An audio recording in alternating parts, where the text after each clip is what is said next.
What's up, everyone? Welcome to Omnic Lab. We're a podcast that focuses on the strategies inside the game of Overwatch. We're here to learn to trial and error, even if things get a little bit crazy and blow up sometimes. We're going to bring up some team compositions, share up in some tips to play better, and hopefully equip you, the listeners, with the instruments that you need to gain a strategic edge.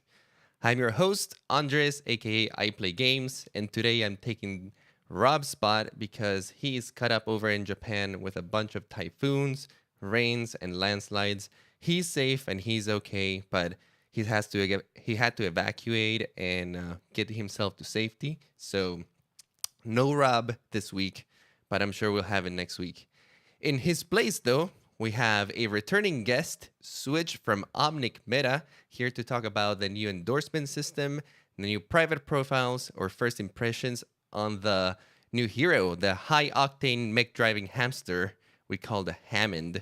But let me welcome Switch. How you doing, man? Doing great. Thanks for having me again. It's kind of a bummer to hear that Rob is literally under, I don't know, a foot or so of mud just everywhere. So I think if you haven't been following him on Twitter, I think you've seen all of those pictures of just the chaos and mess that's been. But I'm sure he'd welcome if some encouragement and dropping him a word saying, "Hey, Rob, we miss you." Yeah, if you wanna say hi to Rob, tell him that you miss him and you wish him luck. You can always go through Twitter. He's been pretty active, and you can actually see all the adventures he's been through this past week. So go ahead and send him a little message if you have the time. I'm sure he'll appreciate it. All right, guys. Before we get into the heart of the things, I want to make a couple of announcements. Thank you to our sponsors, Top Score Solutions. This is from Ben, aka I Need Peeling. As always, he's offering free business consulting in the esports field. If you are an aspiring coach, starting a team, developing an app or a service, trying to boost your subscriber base, or just want to work in esports in general, you can visit his website at topscoresolutions.com, or you can find him on Twitter at Topscore Esports. He also has a Discord server that you can join. Ben has a master's in sports management, finance, and data analytics, as well as experience in sales, marketing, and company development. His services are free, and they will stay free as long as the demand allows. So check him out. There's a nice little community going on over there. Also, check out our new sponsor, Red Steak Sauce Podcast. Red Steak Sauce Podcast is the only podcast that was conceived as a comedy variety show and turned into an entertainment news show the moment Matt pressed the record button on Audacity.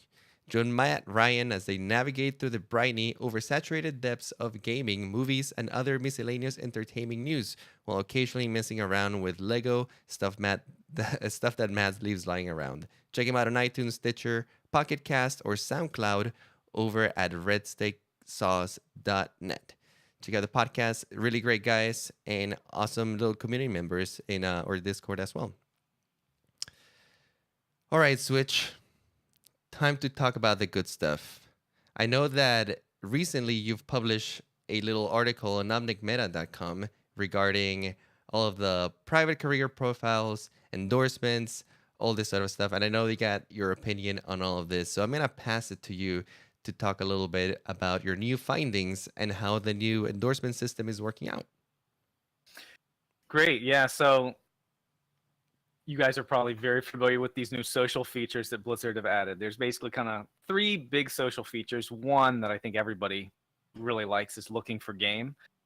My article dives into the other two, which is endorsements, which is a way of kind of giving somebody a slap on the back and saying, hey, you did some decent shot calling that time in the last match. Or the second thing is looking at profiles and whether you want to have a private profile, keep all of your data and all of your stats and your hero playtime to yourself or whether you want to make it open to everybody. The latter, looking at career profiles and whether they're private or public, is something more near and dear to me because, as you might guess, I collect data, and if your data is not public, I can't collect it. And so I was curious at how many people had actually done that. So that's kind of the article. So you found some stats, and they're interesting. They're really not in your favor as a data collector, from what I'm seeing. they're not necessarily in their favor. And we'll talk about this as we look at the number, but it's not horrible either. So it's not, complete doom and gloom.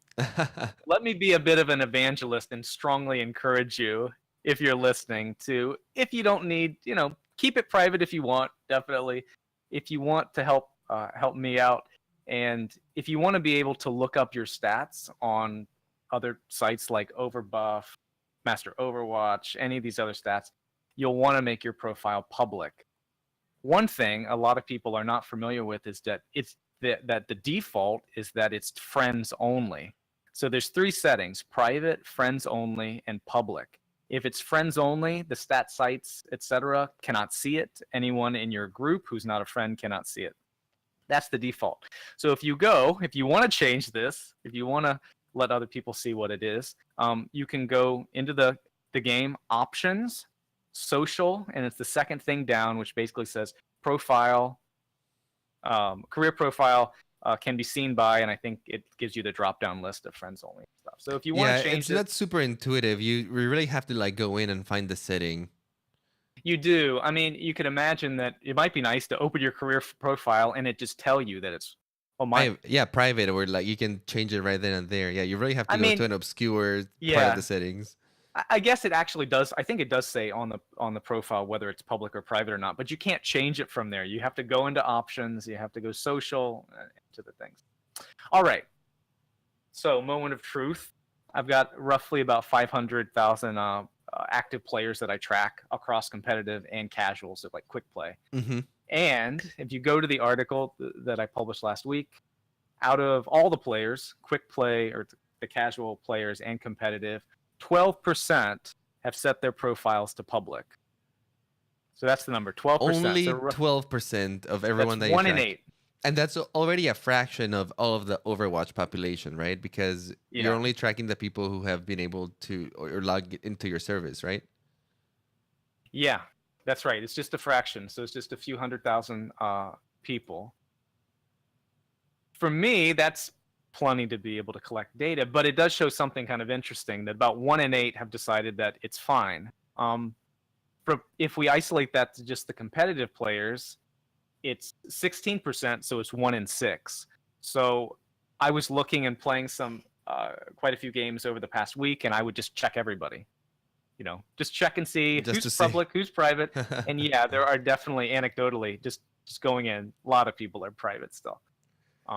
Now, do you think that this is because people want their information private, or you think it's more because of how the tool was implemented by Blizzard, making it so that friends only is the dedicated stat, and people have to go out of their way to make it private? Talking with a lot of people in our community, they're saying that most of their teammates don't know. Oh, my profile's private. Not everyone keeps up with patch notes. I think a lot of it has to do with the fact that it was set to friends only as the default, which actually I think is the right thing to do. It's kind of the middle ground. It means that all your friends can see how you're doing, what you're playing. Right. It's not completely private, yet not completely public. Would it have been okay if it makes it not an opt-out or an opt-in system? Basically, if it had been public as default, then you would notice that I think it would be flipped. I think you'd feel that small sliver of percentage of people that had set their profiles to private. And then somebody on your team would know, hey, what's wrong with this person that they set their profile to private? This looks super suspicious. And honestly, now that you put it this way, I definitely agree with you. I know that there's been some discontent from the community because of private profiles. Not everyone agrees with this change. Some people have been very vocal against it since it was implemented, honestly. And this especially comes from the competitive community because you can see some problems, right? When you're trying to be the most competitive, you're trying to organize yourself with people that you maybe haven't played before, and you get thrown in a very limited amount of time where you have to make quick decisions based on, hopefully what everyone is the best at. Not having that information available at hand does hinder that process a little bit. So I can see where the competitive crowd is coming from. But having that said, I think that it's a matter of time before we find a balance around it, right? Just because it was introduced and everyone is private for now and they have to like go in and change it. And so I think that over time, the people who are the most competitive, who want to be part of that ultra competitive crowd, do the best as they can, will some way be forced to make it public, right? Because if not, you're gonna have some problems right there. But people who genuinely have a reason to keep it private, now can keep it this way, and over time, maybe those are not gonna be the most competitive people. But I don't know. I like that at least the option is there. Honestly, there's a lot of friction right now, but I think we're gonna find an equilibrium a couple months or a month down the line. I don't know. I, I I think that's right. And it's only been what? Has it been around 2 weeks now since that's been Yeah, out? Something like two that. weeks max. Yeah. I've been noticing because I take snapshots and sample what players are doing a few times a week, and you can see that more and more people are opening up their profiles to public. They're starting to realize that, hey, I want to check my stats or whatever, or I want my teammates to see what I play, so Yeah. we can coordinate. So people actually do want other people to know that they are a Mercy main or a Widow main or a Reinhardt main. They want that to be Yeah, apparent right away. yeah, definitely. And so people are doing it. I mean, it's crept up from a few percent. I mean, initially nobody's public, right? And now for people that are doing competitive, it's 16%. That's going to keep going up. I mean, what's the final number going to be? I think what you're saying, Andres, is right. We don't really know. It may be half. Okay, so 1 in 2 people, Yeah, have public profiles. That'd and be fine. and honestly, if that's what ends up happening, and that many people choose to leave it as private, what does that tell you? Maybe we did needed that, right? Because a big majority does prefer it that way. But my guess is that eventually there's gonna be a big amount of people that are going to be like, okay, like I don't need to be private. I'm going public. Um, I know that Shock is already saying that at the higher ranks, this is more of a friction issue. But I think that because at the higher ranks is a more friction issue, it's gonna happen even faster at those ranks where people are just gonna cannot be forced or not forced, but like there's gonna be an expectation of having it public, right? I think so. There's going to be social pressure, right? Yeah, I mean, some there's yeah, going to some be. peer pressure to just having it public. We'll see how long it takes for that to be the case. We'll see. This is just speculation. It's We don't know. speculation. Let's talk It's true. about endorsements themselves because endorsements is a system that I'm actually very fond of.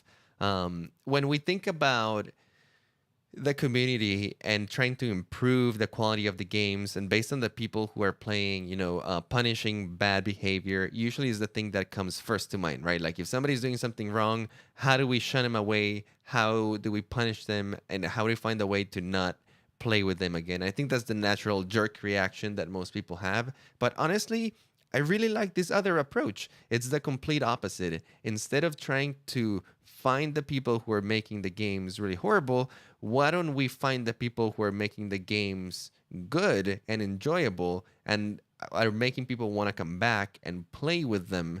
And we make those people stand out through, organically. Like the same community has the ability to highlight these members. And obviously, there's some ways to kind of get some endorsements here and there. But I think that overall, the system has had a very positive effect on Overwatch and just like the perceived mentality. Even if you lose some games, if people have been working together and are looking for those endorsements, right? Being shitty now it's unrewarding, right? Having good behavior, on the other hand, is rewarding. And even if it's only like a little ding at the end of the match that tells you you're a good sport or a good shot caller, that sometimes is enough to make your game feel nice and good. What do you think, Switch? I think you're right.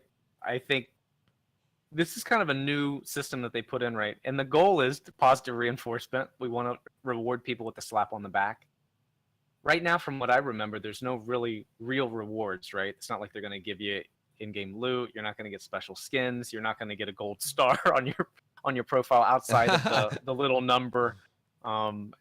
You're not going to get a special spray that says, "Hey, I was a level 5, endorsement in season 11." You're not going to get anything like that. However, you do get a number. You do kind of get some recognition. It's not clear to me what the end game is. We know that this does tie into looking for game, right? Because you can restrict the people that can join the group by endorsement level. So that's the only kind of direct tie right now to any other part of the game, or some sort of implication, right? I don't know if is it going to be an elite club? That's my big question. Is level 5 going to be this elite club full of these, I don't know, 100 people or something like that get to just play together all the time and looking for game, or become best buddies and friend each other? I don't know, but for now it's nice to be all endorsed, level right? 5s is the utopia of Overwatch. Everyone in the team collaborates. No one gets tilted. Everyone has um, perfect comms.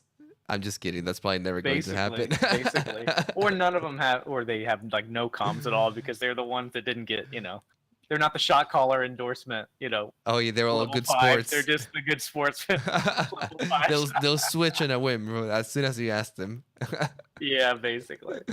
Um, No, I'm kidding. But like honestly, I don't think it's gonna become the end all be all, right? I don't think endorsements are gonna define Overwatch and how you make groups, but at least they're a form of highlighting people that are good for the community. And like you said, it ties in directly to the looking for groups. So at least it serves as a filter to say, okay, I want to look for some people who I know might be actively engaged in comms, in general, have played the game often, because to get a certain level of endorsements, you do have to have a certain amount of gameplay, right? Like if you don't play, you simply won't get the votes, you won't go up. So it'll at least tell you those things. Also, you can lose endorsements. So if you're the kind of person that's just fishing for endorsements but ends up being a very toxic person no matter what, if you get enough reports, your endorsement level is going to go down. So I think it's the kind of system that the longer it's around, the more refined and the more relevant it's going to become. Right now, it's like the hype, the new thing, the new shiny thing. Everyone's looking for them, right? Um, but I think that down the line, people who actually get endorsements are going to be people who really highlighted it in the match, or really had a big impact on the match, right? Because people are gonna maybe stop giving them as willy nilly. Maybe some will still do it for the XP, but it'll become more of a, especially in the higher ranks. From your article, what I can see, higher ranks are very picky in how they give out their endorsements. You want to talk about that? yeah, so in the article, even if your see, this is the interesting thing. Even if your profile is private, not everything is private. Your endorsements are not private right now. So I'm Mm-hmm. able to pull from that 500,000 and look and figure out what level are people at, what endorsements have they gotten. Um, so in the article, I looked at the competitive players by tier and figured out how many endorsements per match are these players getting. And exactly what you said, Andres, that at like Grandmaster in the higher tiers, they're actually giving out slightly less endorsements per match than at lower tiers like Bronze. Mm-hmm. Right now, Grandmaster, they're giving out 1.5 endorsements. So you're allowed to give 3, and the average Grandmaster right now is giving out about 1.5. Bronze is giving out 2 out of the 3. So they're close, but but you see immediately that we're not giving out 3. When on day 1 of endorsements, I think everybody's just like clicking the button, Yeah, it's handing out spamming all 3. endorsements exactly. Right, and now you can see that that's starting to drop off, and maybe we're starting to settle out. So in the future, I'll probably revisit this and try to see what has happened. Are What people has still happened? Yeah. using it or not? Because what I imagine is the hype of endorsements is gonna die down a little bit. They're not gonna be the new thing, like you said, and most people will do it kind of like they do voting cards, for example. a lot of people don't vote on the cards at the end of the match anymore because there's really no need to. But whenever there's a game where one particular person like really highlights, sometimes you do get like that part where everyone just votes for them. It's like, yeah, he deserved it, you know. And I think that endorsements are gonna come down to that too. Once you eventually come to that match, I was like, wow, this guy was actually really enjoyable to play with. I'm gonna endorse him. I think that's right. The interesting thing comparing with cards, right, is it sticks around after the game is over, right? You still have that little icon, I think. Isn't it? Don't you still have an icon at the bottom of your screen? You can click and endorse from the Oh, last right. game, Yeah, right? yeah, yeah. You don't So have to be on the match. Yeah, you can do it after yeah. when you're in the lobby too. So when you're waiting, queuing for the match, it gives you that extra little time window to be like, I'm a little bored. Maybe, who was this person again? All right. Yeah, I And want to see some shiny numbers pop off. you probably vote for the mercy player or whoever the support player is. Oh, you bet. If there's a Mercy pocketing me, she's getting endorsed. Absolutely. So that's one thing I didn't look at in the article is trying to break it down by like support player, tank players, how many players get endorsements. I may try to do that in the future, but so far everyone seems to claim, or even the support players seem to claim, that all the endorsements are coming their way. So Yeah, tanks and supports especially get a lot of love. DPS, unless you are a monster and you kill everyone in the match repeatedly, and even then you probably won't get endorsed just because people are mad at you anyway. So yeah, yeah, DPS a lot harder. What do you think about the endorsements themselves, the titles? Because I know, like we've said, that they don't mean much in terms of rewards for the game, but I think that they do mean a lot to people in terms of the actual title that is given to them, right? And I think that there's a perceived ranking among these endorsements from sportsmanship to what is the other one? Good player and shot caller, good yeah, teammate. yeah. What do you think? I can tell you what I think. I think shot caller, right, is like the really technical one, right? Like you I have to. think that shot caller is like, yeah, like the one that people want to get. Like, ooh, I got shot caller. That's kind of like the highest honor, I feel. Like, yes, I'm leading the team, people listening to me, and they want to hear what I got to say. That's how That's it feels to me. that's a good point. It really maybe shot caller is not even the right label. I mean, it's not even the right thing. Maybe they really should have called it like leader or something like that. Leader, Team leader. maybe, I mean, yeah. but yeah, I I like mean, shot caller because normally the shot caller takes that leadership role. Now, one thing I'm gonna say, not everyone that looks for this endorsement actually deserves it. Just because you're shouting things at your teammates and screaming targets and stuff doesn't mean you're doing a good job at shot calling. I've had this happen in some of my games where some people just try to talk a lot and just say a lot of things and relay information that honestly is not really useful or relevant at the time. And then at the end of the match are like, hey guys, vote for me for a shot caller and stuff. It's like, I don't know, dude. Like you did talk a lot, but a lot of the stuff that you said wasn't necessarily useful. I don't know if you deserve this kind of title. So I am very reserved with who I give it to. It has to be somebody who is actually making sense, is making the right calls, and is speaking at the right times. At least for me. What do you think? definitely. No, I think you're right. It's a skill, right? It's not something that everybody can do. I mean, otherwise everyone would do it or try to anyway. So, and you're right. You're gonna get different qualities. In a lot of my matches, we just don't have shot calling, even at like low diamond. Like people show up and they're just the calls are so generic. They're not really, hey, let Right. let's go right, let's go right. Everyone go right. Okay, Reinhardt, I'm gonna bubble you. Even just basic stuff like sometimes doesn't happen. Usually it's like, hey, Winston's low, go kill Winston. So it's like simple shot Very calling, obvious things. Yeah, right. but it's a skill. So in the article, I kind of looked at the prevalence and what's the breakdown of these endorsements, these three endorsements: shot caller, sportsmanship, good teammate. Which one is the most commonly given out? Which one's the rarest? And like you think, shot caller is the one that is the most rare. It's given out about 12% of the time. So if you get a lot of shots callers, you probably are an actual shot caller, right? You probably that's part of your You're that's actually part of doing your a good job. Yeah, yeah. I feel like that is the most meaningful one. What? Because the other ones, at least the sportsmanship one to me, that was sort of the throwaway one for me, right? Like if I just want to give out some endorsements and I'm not like I'm not trying to be super picky about it. If I just had a good teammate, they did their job, they didn't put too much uh pressure on the team. They were nice. Maybe they switched when they needed to, or even in the opposite team, right? Because that's the only one that you can give to the enemy team, right? I don't think I wonder like how many people actually know this. Do you think it's general knowledge that people know you can give the enemy team, like whoever's playing on that team, you can I give don't. them an I don't think it's. endorsement? I don't think it's general knowledge, and I think that some people who do know that just choose to ignore it anyways. So if you do that, the only one you can give is good sportsmanship, right? So sometimes when I get good sportsmanship, because it doesn't tell you who gave it to you, right? You're kind of like, well, is it this the enemy team? Does someone just Yeah, actually does think I'm a somebody good just want some sportsman XP? or something like that? I mean, yeah, it's interesting.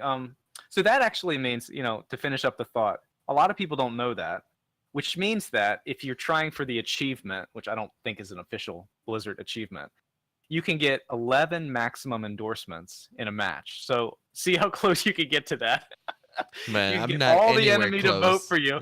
If you get all the enemy to vote for you, all of your teammates to give you an endorsement, then you can get 11. Oh my god! Um, You not only do you have to be an all-star player, you probably have to be actively funny and make it enjoyable for the enemy team to play against you somehow. It would be too hard to do.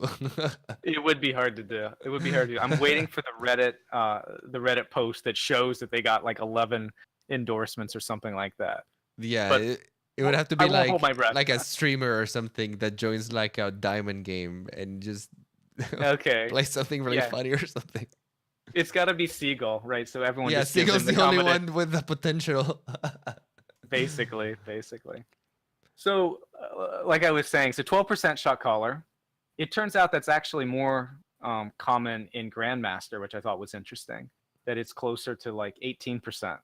So, shot callers being given out more often in Grandmaster. Turns out that if you play at higher tiers, being able to shot call, being able to kind of direct what's happening is more important. I think there's a correlation there. Hmm. Absolutely. All right, I think that was a pretty good discussion on the endorsements. Is there any last thoughts you want to add over here? Uh, I think the last thought, kind of in summary, if you read Reddit, if you follow any of the conversation with your friends or the community, I think private profiles is kind of controversial. I think it's okay, it's healthy.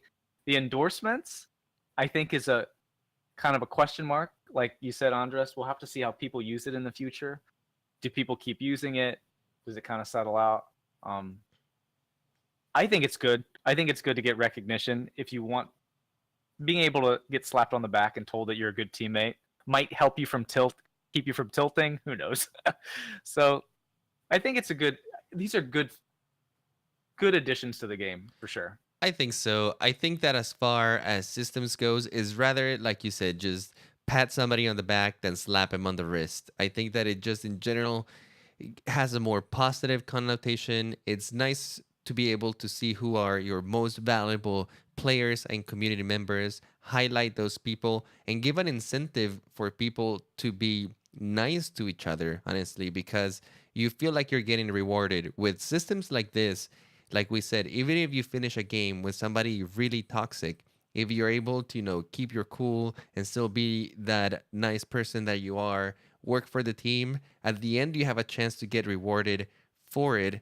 Well, before, if even if you kept your cool and you did everything you could and you had a toxic teammate who ruined your game, it left a sour, bitter taste in your mouth, right? Like, this person got away with it. They are shitty people and they ruined this game, and there's nothing that I can do much about it, right? But at least with this way, if you are the kind of person who is still a nice person to play with, regardless of shitty people out there, you get a chance to be highlighted and feel rewarded even during those games. So I don't know. I think that this kind of systems, if they find a way to keep implementing them and keep kind of supporting them, I think that they would have a really nice impact overall in the vibe of the community rather than implementing things like bans and reporting, like all this negative stuff that nobody really wants to deal with, right?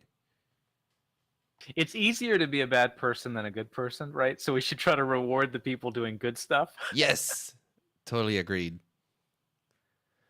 All right, let's move on to the next segment. Let's talk about the hamster coming to Overwatch. Hammond. So far, it's been a few weeks since he hit PTR. It was a big surprise to a lot of people. A lot of people didn't see it coming. We've talked about him a few times in the show, but now that we've had a little bit more time to experiment with the hamster, I just want to kind of touch on it and just talk about what we think, how he's going to fit into the game. What are our first impressions? Who do we think is going to be good with him or against him? There's still a lot of speculation going on. The hero itself is still subject to some changes during the PTR. In fact, he's been slightly altered a little bit on the speed that he can use with his grapple hook. Not by a lot, but slight changes here and there that we might still expect before he hits live. But what do you think, Switch? What do you think of our new friend Hammond? I think I could just start out the conversation by saying he's not what I expected at all. I don't think anyone did. But really interesting, right? So he's definitely not a main tank. I think a lot of people were hoping for another main tank. Definitely not a main tank. He's this high health hero with a lot of different abilities, right? That's very complex. And if he is going to be played, kind of like Doomfist, you'll weave in all these abilities. You'll try to maximize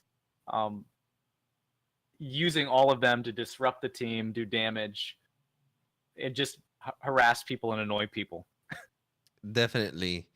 I'm glad you mentioned that because, yeah, he doesn't seem like a main tank to me. He seems like what in the MOBA world would be called a bruiser or a highly aggressive, high health hero that is especially adept at disrupting and using and mainly disrupting the positional advantage or positional status of the enemy team, right? He's a great hero that has a lot of speed and is able to push people around, break their formation, and just in general be a big nuisance because he can get into the heart of the enemy team, push people around, hit them really hard, make him have to abandon an area. His ultimate is all about area control and take hold of that area by simply forcing people out, almost like a bouncer, right?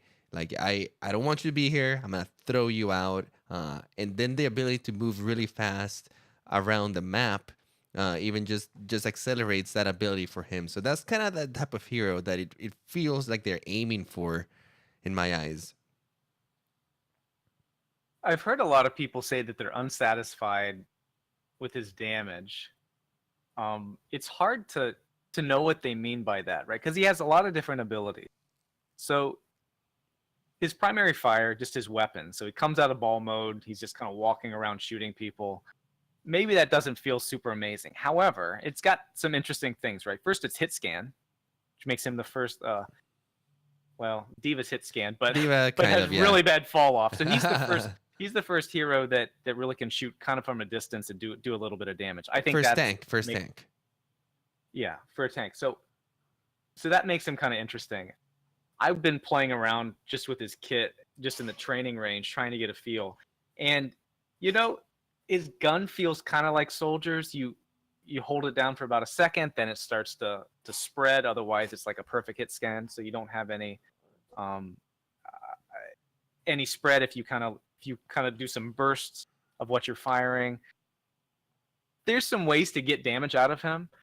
I think probably what people are going to do is I think people are going to play him like Doomfist. I think you're going to swing into action, do a pile driver, bring everybody close, shoot them a little bit, use all your cooldowns. Oh, of course, when you come in, you'll do a pile driver, You'll hit your ability, which gives you shields to give you all that temporary health. You'll go shoot people for a second until you feel like you're about to die.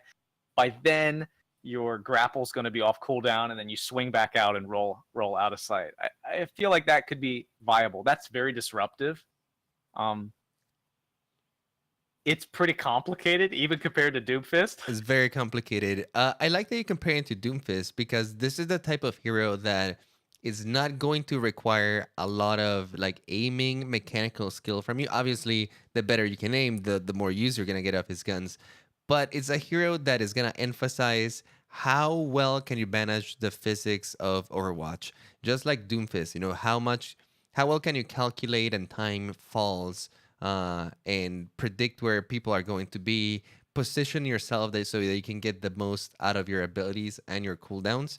And you're gonna have to learn exactly the physics of his ball because it takes a minute. It's not super intuitive, right? Using the grapple and launching yourselves in the right directions. The hero itself demands a lot of timing on your part and spending some time kind of getting the sense of his speed and how he swings and how to maneuver while you're swinging so you can get the angles that you need. You can get the lift off that you need.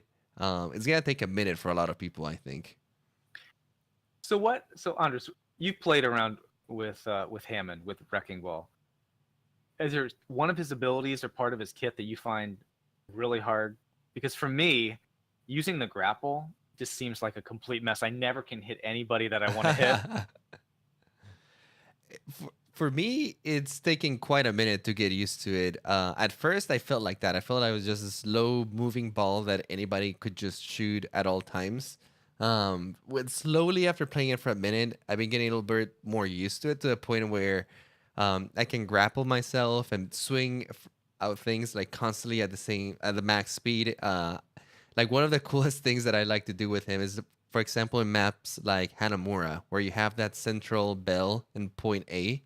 You can just grapple yourself to it and literally just go around in circles at max speed and push people around, right? But it does take like some getting used to it so you don't break the momentum in the middle of the swing.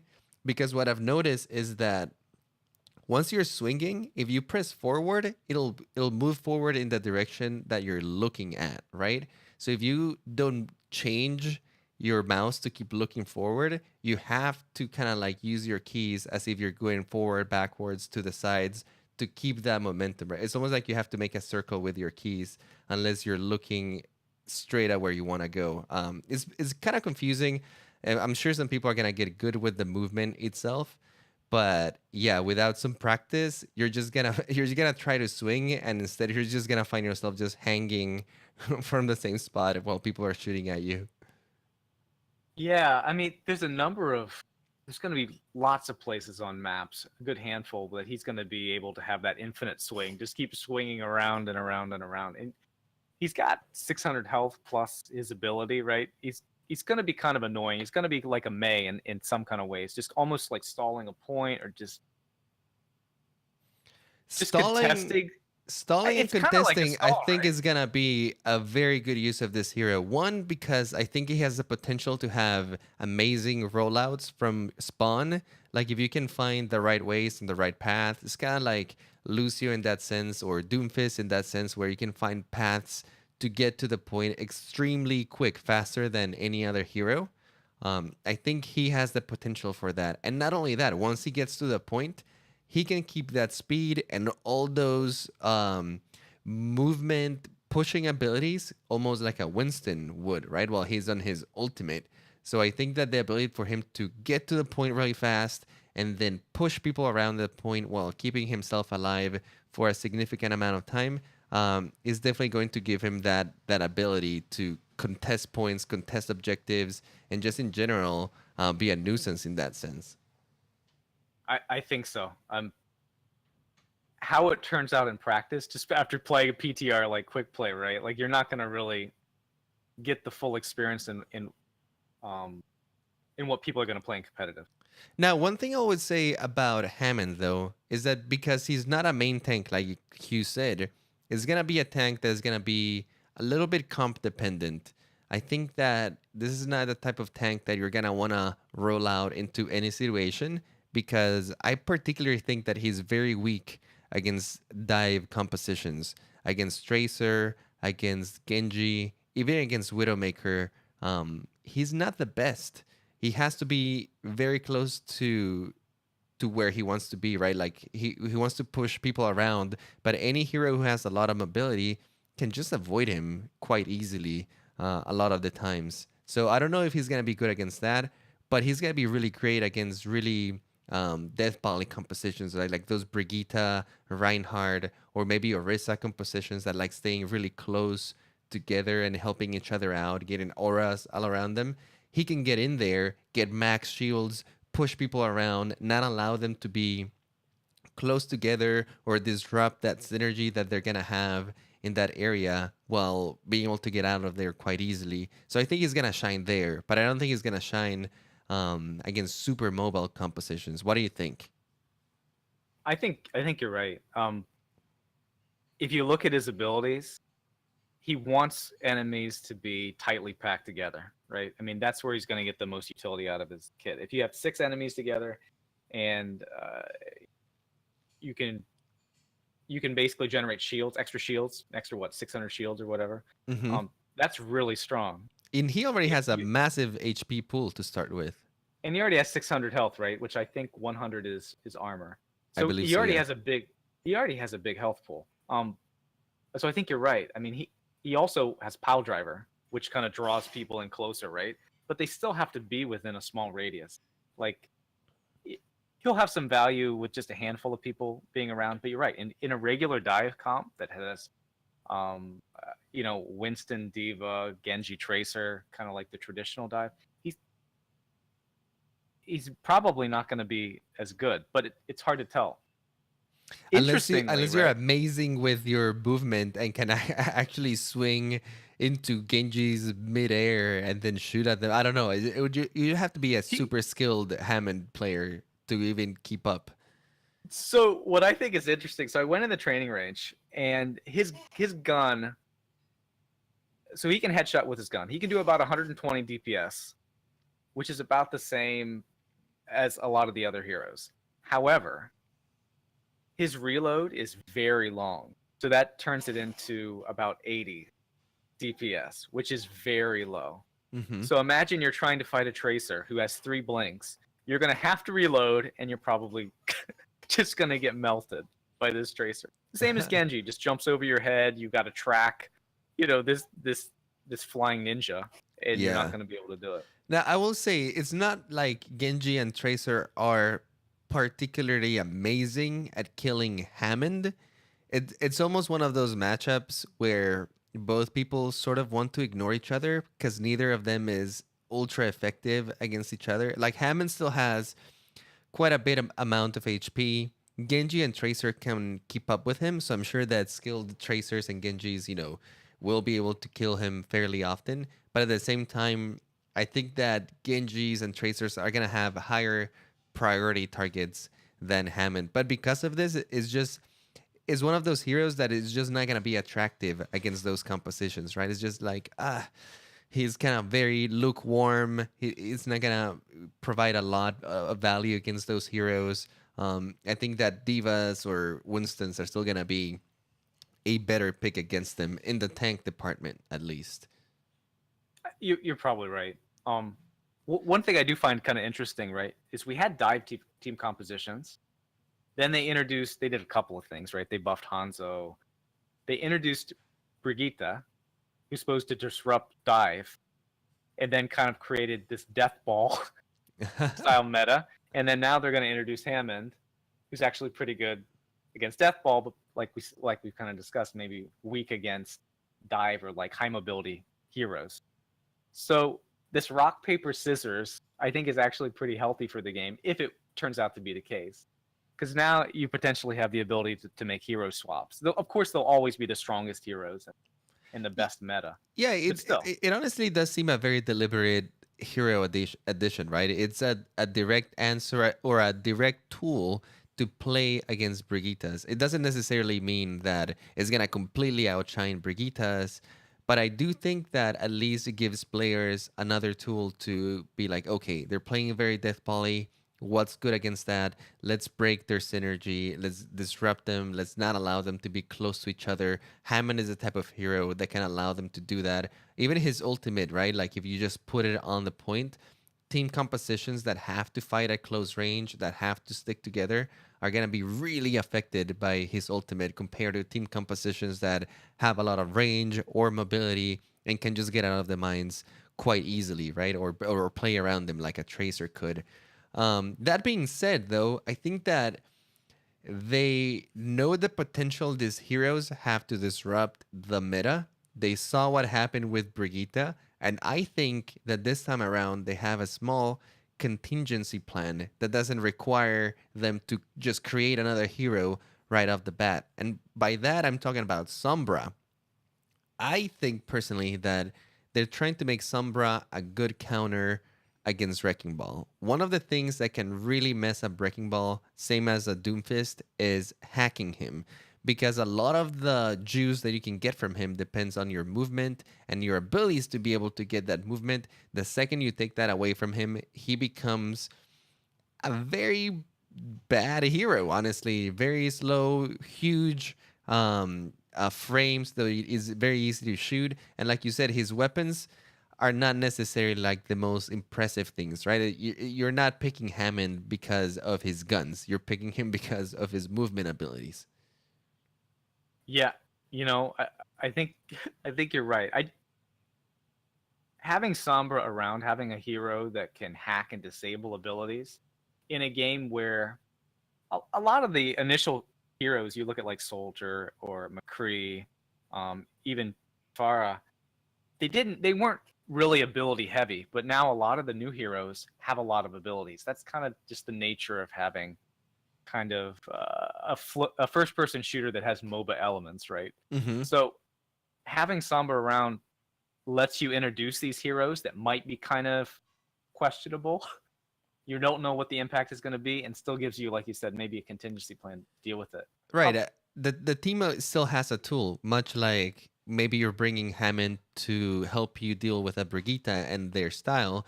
You can bring in a Sombra to help you deal with a Hammond that's countering that style. That will allow you to maybe still run some Brigitte comps and just attach a Sombra to them to be like, okay, you are an Hammond duty. The second you see him wrecking, balling towards us, just hack him, take away the ability to disrupt us right in the middle. And I mentioned Sombra is because there's a lot of changes that have been coming to her. One of the most notable ones right now is that her EMP now disables Wrecking Ball's minefield proximity mines for about 10 seconds.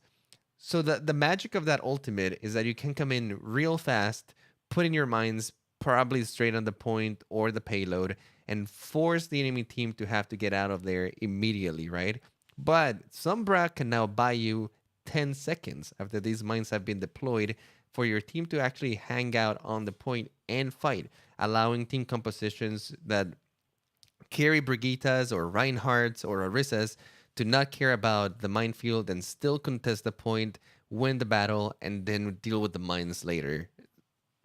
Yeah, and so the minefield, you can see it in the same way that Blizzard might be used, May's Ultimate, that you're going to put it to save your own point from a defensive perspective. And now you have EMP, right? So you lay out all these mines and you're just kind of, and you're protecting the point, and you can walk around that minefield yourself. You won't get damaged. EMP comes in, removes that protection. I mean, that's good counterplay, right? Yeah, absolutely. It's introducing a lot of counterplay to him, and I think that that's what I'm saying. That they're sort of anticipating what if Wrecking Ball gets out of hand, right? Like, what if people actually get incredibly good at this, and he becomes meta oppressive?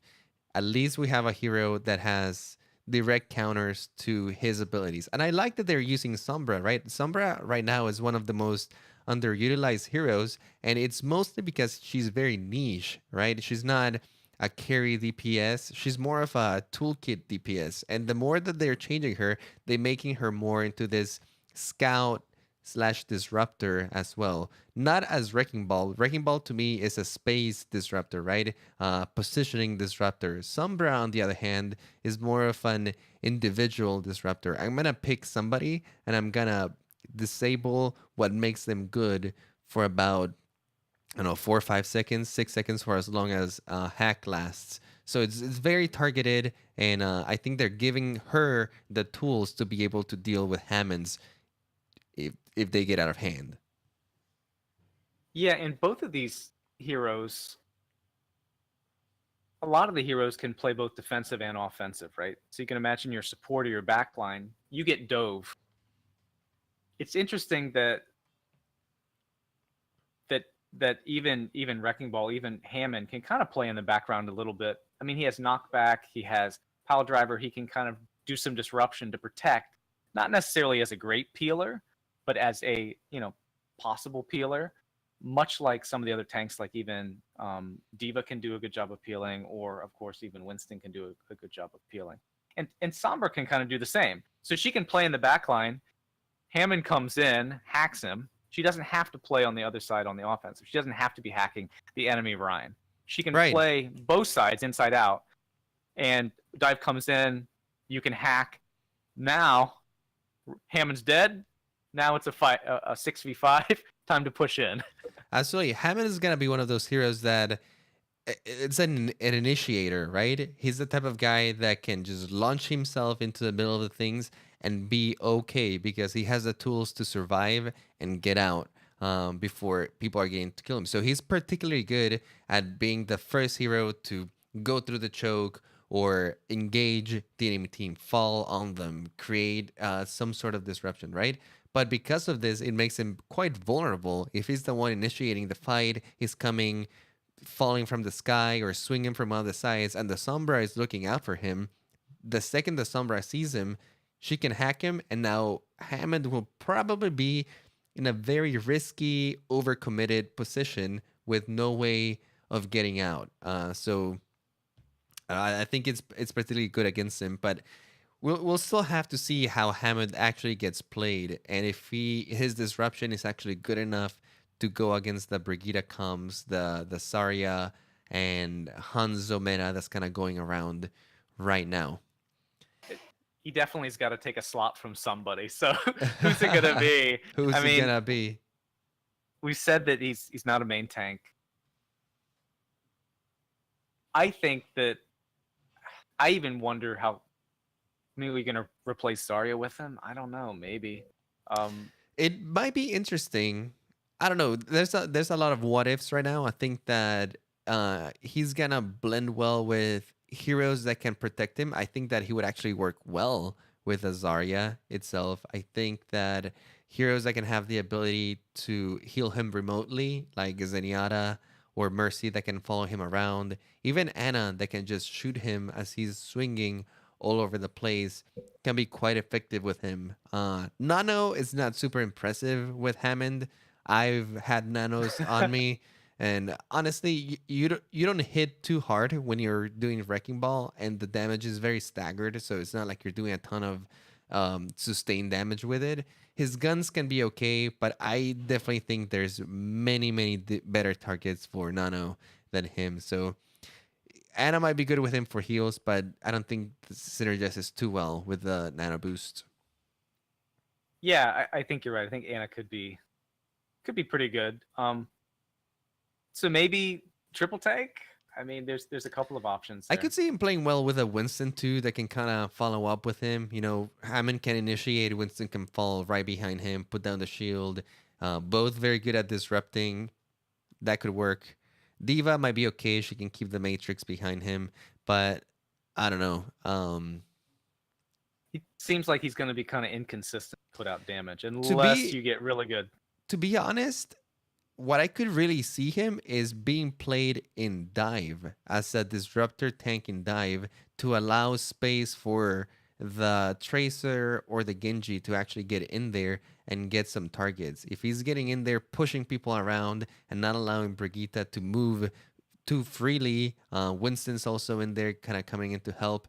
I could see that working quite a bit, opening up the space for dive comps to thrive, right? Like one of the things that right now is really hard for dive comps is that if they try to dive, the enemy team is close together and there's just too many dangers. There's no space for you to get in, do your thing, and then get out. It's just like throwing yourself into a death pit right now. But maybe a hero that can open up that playing field and open up some space for you in that sense could be what that composition needs. So I don't know. I could see that maybe happening.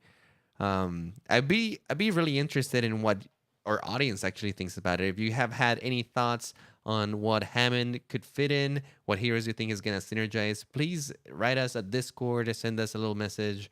I'm actually curious what you guys think. Same. From your description, Andres, looks like maybe you slot Hammond in for Diva. I mean, in a traditional dive set, maybe that could work. You Maybe. lose Matrix, but maybe you swinging into people with a 600 HP wrecking ball is better than Matrix. I don't know. I don't know. I don't know. It's tough to say. I think Matrix is still very useful. I don't want to say that he's gonna be replacing Diva because Diva is really good tank. I honestly need to see what's gonna be the highest play of Hammond. You know, what can the pros do with him? I think so too, and you probably will see him as a particular counter pick, like we've kind of been discussing. A way he could make dive work against a number of compositions, right? You have the Brigida, but then you hit her with this huge wrecking ball, displace her, right? And so now Brigida can't do what she wants to do. I think much like Doomfist is gonna be some ramp up time before Yeah. Hammond will see some real play. I think it's gonna take some time for people to get really good at it, discover those little tricks that you can do with him, much like Doomfist. He's not gonna be one of those heroes like Brigitte that hits the ladder and it's gonna be like, oh my god, immediate meta. I think it's gonna take a little bit more time, but he could be really good on the right hands, I think. Yeah. So maybe that makes him kind of more like Orisa. Orisa's found her niche in basically the hog Orisa type comps. I mean, maybe he'll be like that, which is okay. He doesn't have to be meta defining hero. He could be. He doesn't Yeah, have to be. yeah. He doesn't have to be a meta defining hero. I agree with that. Just another toolkit in the toolbox.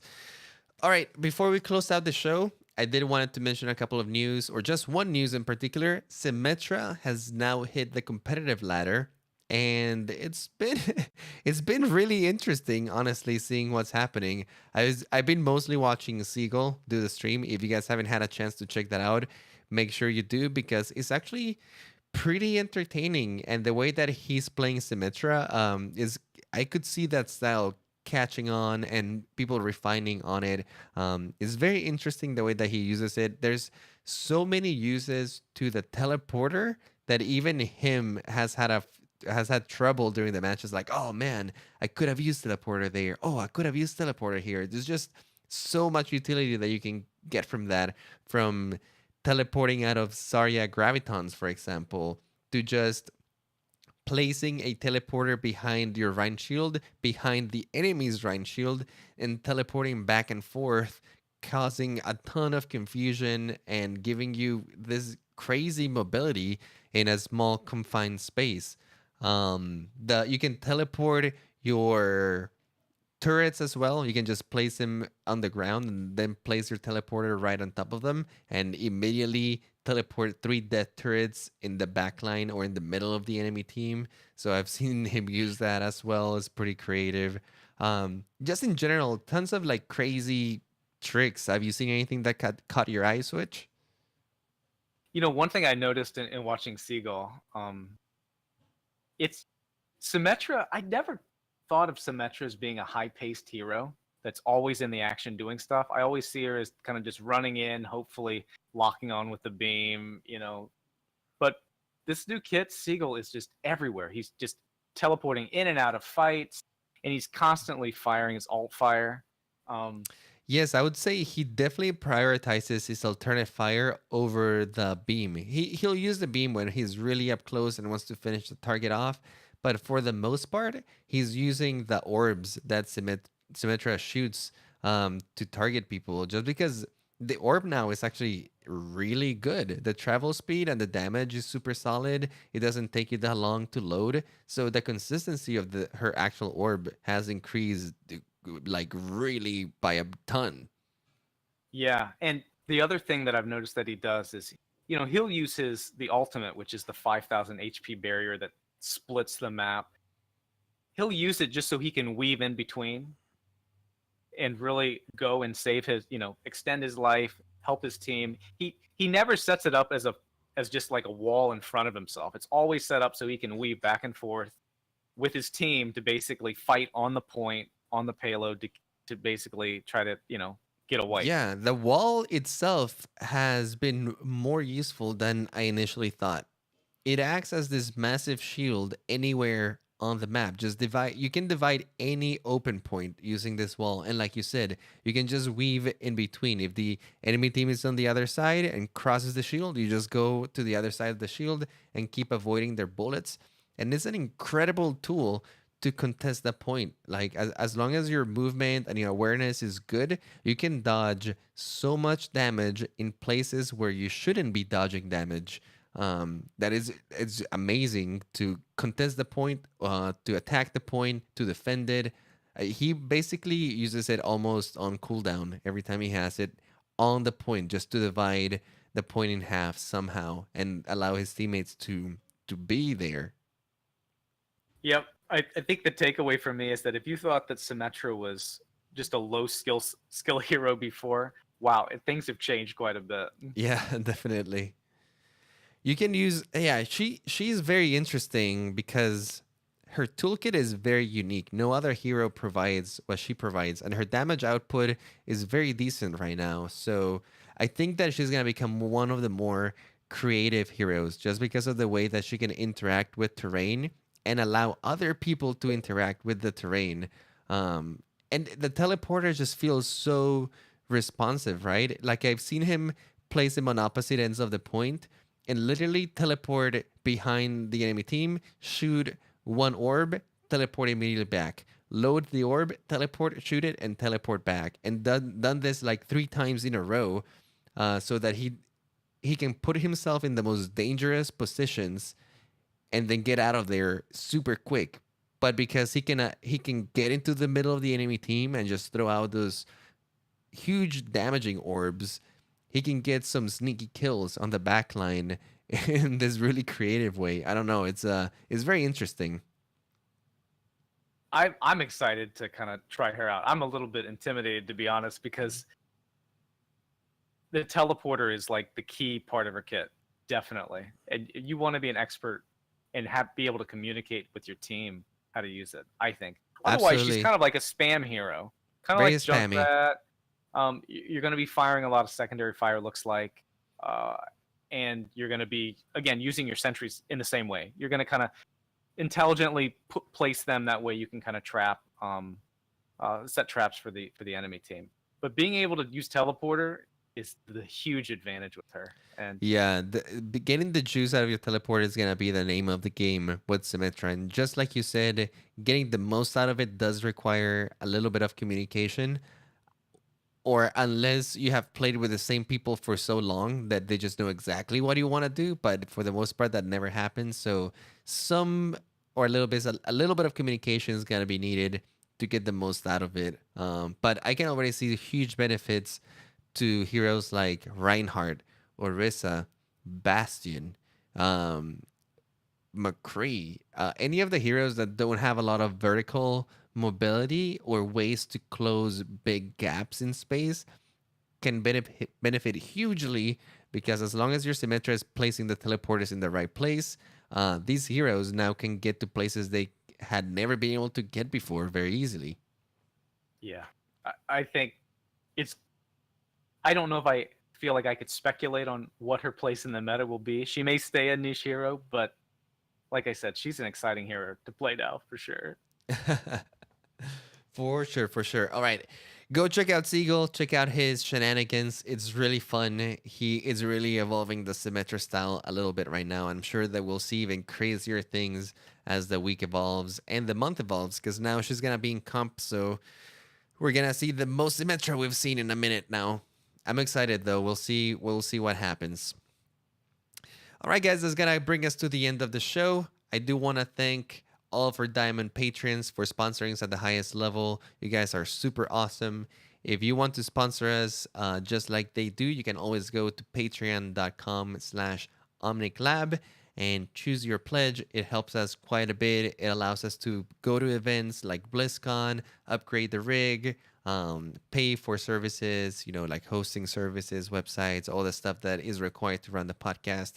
So thank you so much to Aiden C, Ben K, Britmus, Chris the Playa, Durandal, Ginger Sasquatch, Golden Soldier A, Great Root Bear, Jan Jinkle, Jeff D, Lysum, Never Clutch, Ray, Roger B, Ricky Dicky, Shazir, Terry F, Top Score Solutions, and Tragic Zach. You guys rock. We do want to announce that we'll be going to the Overwatch Grand Finals, or at least I will be. We're going with the Owl recap. So Bob, Mel, and I will be going up there. If you are up in New York, especially if you're one of our patrons, make sure that you guys reach out because we want to meet you. We want to see you. We want to talk to you guys. We want to keep building the community, and I think it's going to be a super fun event. So if you're up there, make sure you hit us up. We're going to probably be doing a channel in the Discord at some point so that anyone who's up there can easily find us. We're trying to find a good place to meet up. So stay tuned for that. We're super excited, and it's coming out really soon. The 29th to the 27th to the 29th of July will be up there. All right, guys, if you want to find the show on other places, you can find us on Twitter over at Omnic Lab. You can also join our Discord over at discord.me/Omnic Lab. Like we said, all of the community stuff is announced over there and is the easiest place to actually get in touch with the hosts and all the listeners that are there in the show. You can email us over at omniclabpodcast@gmail.com. And you can also visit our website to find all of the archives, links, and other stuff. Basically everything Omnic Lab related over there over at omniclab.com. Switch, if people want to find you, where can they find your stuff? You can find all my stuff at omnicmeta.com. If you want to keep up and see the announcements of when new articles are being released, you can follow on Twitter at omnicmeta. And you can follow me on Twitter personally if you want to hear funny things that my daughter says and just other random stuff at the Switch Fox. Make sure to give him a follow. Make sure to check out Omnic Meta. If you're interested in all the trends that are going on in the meta of Overwatch, Switch does a really good job of aggregating all that data and putting it in nice little charts and articles for you to just sit down and enjoy. All right, guys, if you guys want to follow me, you can go to Twitter and look up I Play Games. You spell that IPLAI Games. And like I said before, you can also catch me over on Owl Recap, a show dedicated to covering Overwatch League with Bob and Mel. The playoffs are starting tomorrow, actually, so things are picking back up, and then the finals are happening again. Make sure to stay tuned for that because it's going to be a blast. Hanzo is not coming to Overwatch League, so we'll see how the pros are going to end up using him and how the strategy changes or if it stays the same. We don't know. We'll see. Thank you for joining the show. You guys rock, and see you next week.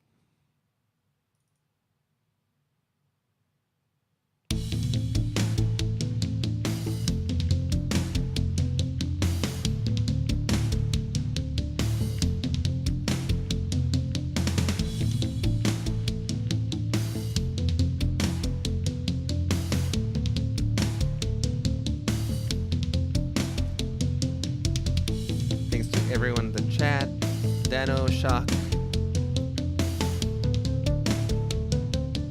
We had a little crowd today, a little intimate crowd. I have nothing more to teach you. The rest you must learn for yourself. Walk in harmony, my student.